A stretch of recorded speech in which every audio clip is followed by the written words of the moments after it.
Let's get in a word from Amit Mahajan, Director of Paras Defence and Space Technologies, because there's a lot of, there's some clarity needed around what's the kind of benefits that come in because of the GST rate cuts to defence companies, and particularly companies which also have presence in the drone ecosystem.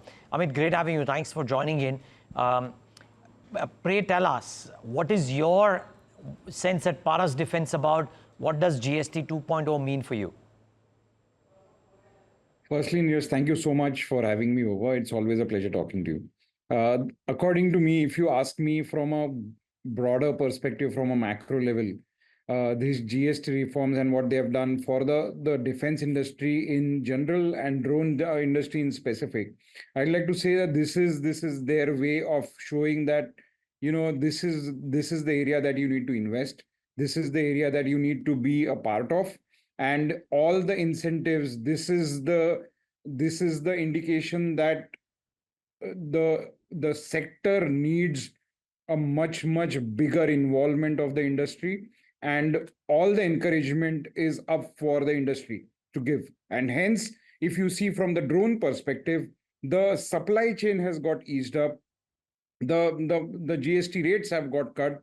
So not just for the procurement, but also for the whole supply chain, it's a kind of a sigh of relief, encouraging the industry to do larger volumes and do start investing into these sectors much more than they would otherwise do.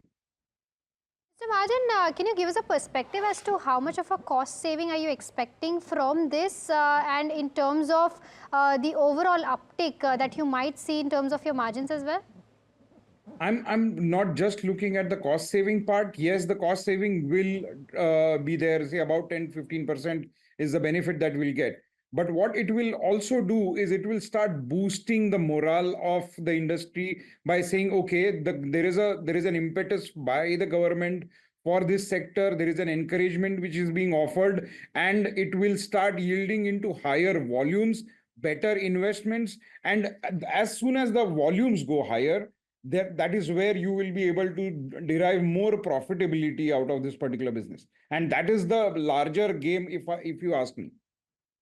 And Amit, sorry, so understand the larger game, but point to point, I heard you speak about input costs, supply chain, etc. Do those costs go down for you, and therefore net over the next 12 months, could there be some uptick in operational metrics because of lower input costs for you as a company? We read multiple versions of what's happened to the drone ecosystem, GSTs as well. So which is what I'm trying to understand from you.